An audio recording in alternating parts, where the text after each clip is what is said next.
শ্রীনগর সরকারি কলেজের দ্বাদশ শ্রেণীর ব্যবসায় শিক্ষা শাখার ছাত্রছাত্রীদের জন্য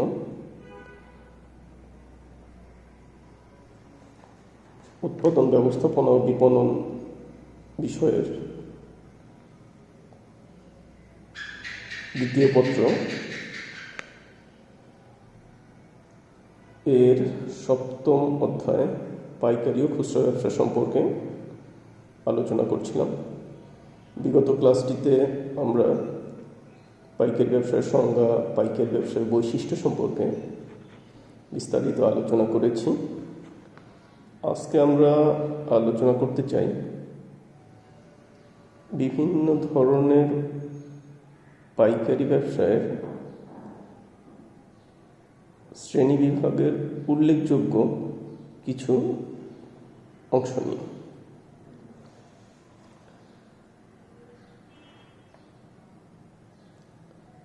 পাইকারি ব্যবসায়ের বিভিন্ন ধরনকে আমরা বিভিন্ন নামে আখ্যায়িত করি। যেমন এক ধরনের পাইকারি ব্যবসা হচ্ছে দালালি বা দালাল বা ব্রোকার। দালাল হলো এক ধরনের পাইকার যেসব পাইকার পণ্য ক্রয় বিক্রয় মধ্যস্থকারীর ভূমিকা পালন করে এবং এ ধরনের পাইকাররা পণ্যের সত্ত্ব গ্রহণ করে না, নিজেরা পণ্য ক্রয় বিক্রয় করে না, ক্রয় বিক্রয় খাতে অর্থ সংস্থানও করে না, এমনকি কোনো প্রকার ঝুঁকিও গ্রহণ করে না।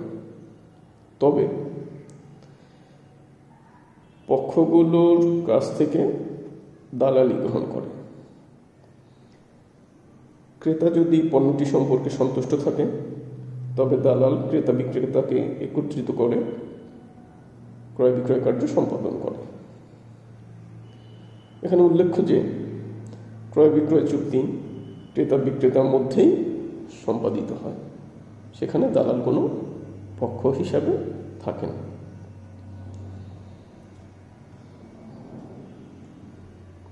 এ সম্পর্কে ফিলিপ কটলার বলেন, দালাল হলো একজন পাইকার যে পণ্যের সত্ত্ব গ্রহণ করে না এবং যার কাজ হলো ক্রেতা বিক্রেতাকে একত্রিত করা এবং তাদের উভয়ের মধ্যে পারস্পরিক সমঝোতায় সহযোগিতা করা।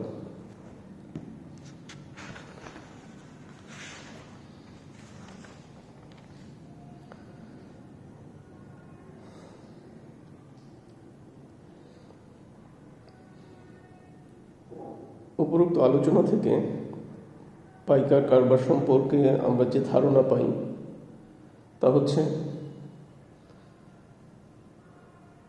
পাইকার কারবারের শ্রেণীবিভাগ দালাল সম্পর্কে যে ধারণা পাই তা হচ্ছে দালাল হলো এক ধরনের পাইকার যারা সংশ্লিষ্ট কাজটিতে খুবই পারদর্শী। এরা পণ্যের মালিকানা সত্ত্ব গ্রহণ করে না, কোনোরূপ ঝুঁকি গ্রহণ করে না, তবে ক্রেতা ও বিক্রেতা উভয়ের নিকট হতে কমিশন গ্রহণ করে। দালালরা ক্রেতা ও বিক্রেতা উভয়ের দ্বারা ক্ষণিকের জন্য বা অল্প সময়ের জন্য বা শুধুমাত্র নির্দিষ্ট একটি কাজের জন্য নিয়োগপ্রাপ্ত হয়।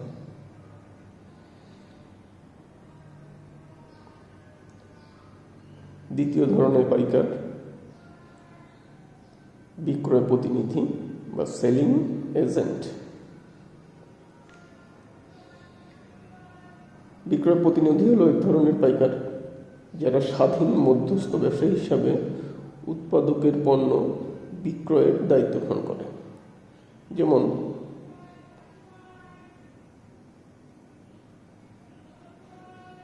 যে সকল পাইকার স্বাধীন মধ্যস্থ কারবারি হিসাবে একই উৎপাদকের সকল পণ্য বা সুনির্দিষ্ট পণ্য বিক্রয় করে তাদেরকে বিক্রয় প্রতিনিধি বলে। বিক্রয় প্রতিনিধিরা সাধারণত বিভিন্ন পণ্যের ব্যবসায় নিয়োজিত থাকে। তারা নিজস্ব বিক্রয় এলাকায় প্রসার, পণ্য বন্টন, সর্বোপরি পণ্যের মূল্য নির্ধারণের দায়িত্ব গ্রহণ করে। এক্ষেত্রে উৎপাদনকারী প্রতিষ্ঠান এবং বিক্রয় প্রতিনিধিরা নিজ নিজ ক্ষেত্রে স্বাধীনভাবে কাজ পরিচালনা করে থাকে। প্রতিনিধিরা বিক্রয়ের পাশাপাশি মজুতও গড়ে তোলে।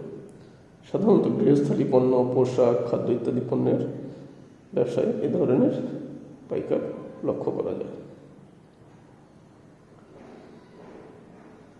স্টেফেনের মতে বিক্রয় প্রতিনিধি হচ্ছে একজন স্বাধীন মধ্যস্থ ব্যবসায়ী, যে উৎপাদনকারীর সঙ্গে সকল পণ্য বা সুনির্দিষ্ট পণ্য সারির সকল পণ্য বিপণনের কার্য পরিচালনা করে। উপরোক্ত আলোচনার পরিপ্রেক্ষিতে বিক্রয় প্রতিনিধি সম্পর্কে আমরা যে ধারণা পাই, বিক্রয় প্রতিনিধি হল স্বাধীন মধ্যস্থ ব্যবসায়ী। এরা নির্দিষ্ট উৎপাদকের সকল পণ্য বা নির্দিষ্ট পণ্য বিক্রয়ের দায়িত্ব গ্রহণ করে। এরা শুধু পণ্য বিক্রয় করে না, বিপণনের সকল কার্যক্রম সম্পাদন করে। পণ্য বা সেবা মূল্য নির্ধারণে বিক্রয় প্রতিনিধি ব্যাপক প্রভাব লক্ষ্য করা যায়। বিক্রয় প্রতিনিধিরা বিক্রয় মূল্যের উপর নির্দিষ্টভাবে কমিশন পেয়ে থাকে।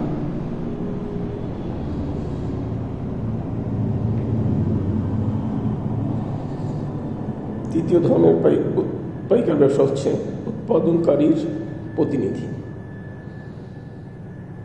বা ম্যানুফ্যাকচারার এজেন্ট। উৎপাদকের পক্ষ হয়ে পণ্য বণ্টনে সক্রিয় ভূমিকা পালনকারীরাই উৎপাদনকারী প্রতিনিধি এবং এরাও এক ধরনের পাইকার। উৎপাদনকারী প্রতিনিধি হলো এক ধরনের পাইকার যারা কমিশনের বিনিময়ে বিভিন্ন উৎপাদনকারী প্রতিনিধিত্ব করে। এরা প্রতিনিধিত্বের পাশাপাশি প্রয়োজনে ব্যক্তিক বিক্রয়ের কাজও সম্পাদন করে।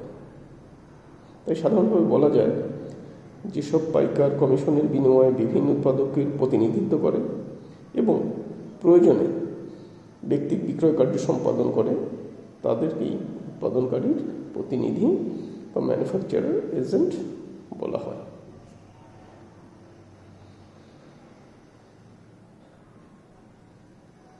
যে সকল পাইকার একাধিক উৎপাদকের সম্পূরক পণ্য সারির পণ্য বিক্রয়ের সাথে জড়িত থাকে এবং উৎপাদনকারীর সাথে মূল্য, এলাকা, অর্ডার স্থানান্তর, সেবা, ওয়ারেন্টি প্রদান ও কমিশনের হার সম্পর্কে লিখিত চুক্তি করে, তাদেরকেই উৎপাদনকারীর প্রতিনিধি বলা হয়। উৎপাদক প্রতিনিধি সম্পর্ক মূলত আনুষ্ঠানিক এবং পক্ষসমূহের চুক্তি অনুযায়ী নির্দিষ্ট ভৌগোলিক এলাকা কাজ তারা করে থাকে। এরা পেশাগতভাবে দক্ষ বিক্রয়কর্মী নিয়োগ করে এবং ক্রেতাদের সাথে সুসম্পর্ক গড়ে তোলে। ইভান্স বারম্যানের মতে উৎপাদনকারীর প্রতিনিধি হল এমন প্রতিনিধি যে কয়েকজন উৎপাদনকারীর পক্ষে কাজ করে এবং নির্দিষ্ট এলাকায় অপ্রতিযোগী পরিপূরক পণ্য বহন করে।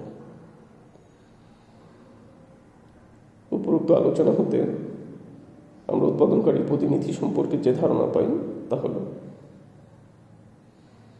উৎপাদনকারীর প্রতিনিধি একই ধরনের একাধিক অপ্রতিযোগী উৎপাদকের প্রতিনিধি, অর্থাৎ যাদের পণ্য উৎপাদনকারী প্রতিনিধি বিক্রয় করে তারা পরস্পরের প্রতিযোগী নয় এবং তাদের পণ্যগুলো পরস্পর পরিপূরক।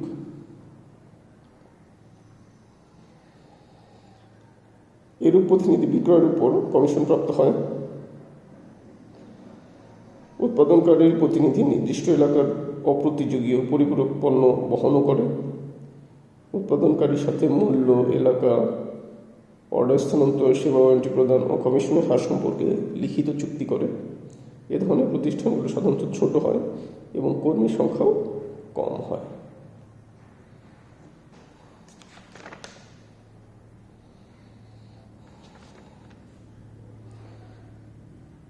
পাইকারের শেষ যে ধরনটি সম্পর্কে আজ আমরা আলোচনা করব সেটা হচ্ছে কমিশন এজেন্ট, কমিশন মার্চেন্ট।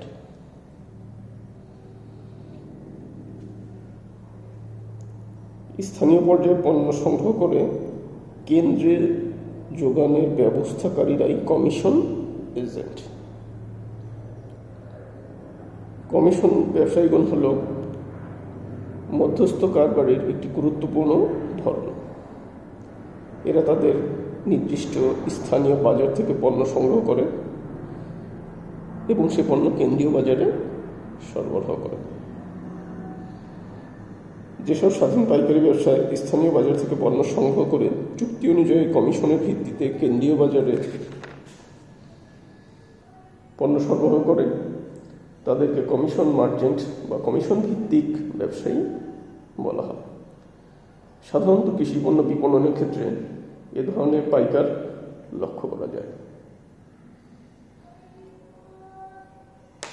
আমরা আমাদের দেশে মৌসুমি বিভিন্ন পণ্য মৌসুমের সময়, যেমন ধান, সরিষা, গম, এগুলো বাজারজাতকরণের ক্ষেত্রে এই ধরনের কমিশন মার্চেন্ট বা এজেন্টদের ভূমিকা দেখতে পাই।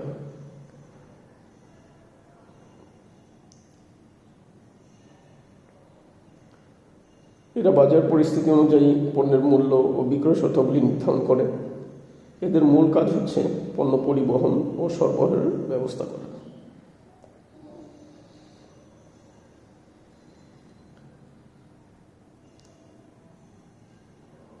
স্টিভেন জি স্কিনারের মতে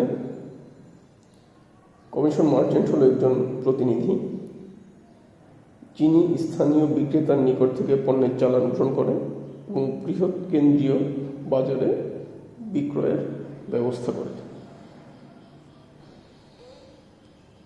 উপরোক্ত আলোচনাগুলি যদি আমরা বিশ্লেষণ করি তাহলে দেখতে পাব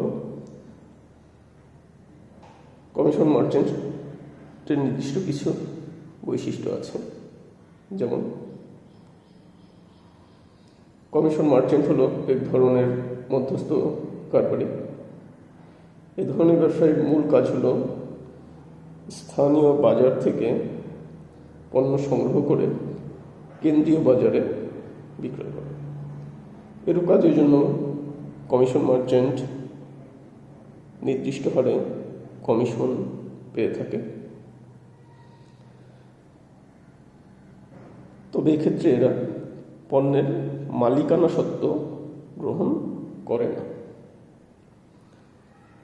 এবং সাধারণত কৃষি পণ্যের ক্ষেত্রে এ ধরনের পাইকারি ব্যবসা, যা আমরা কমিশন মার্চেন্ট বলি, তা দেখতে পাওয়া যায়। তাহলে আজকের আলোচনা থেকে আমরা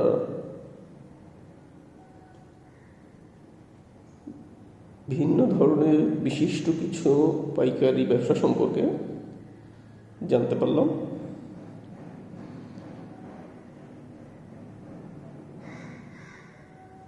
পরবর্তী ক্লাসে আমরা আলোচনা করব এই অধ্যায়ের আরেকটি অংশ, খুচরা ব্যবসায়ের সম্পর্কে।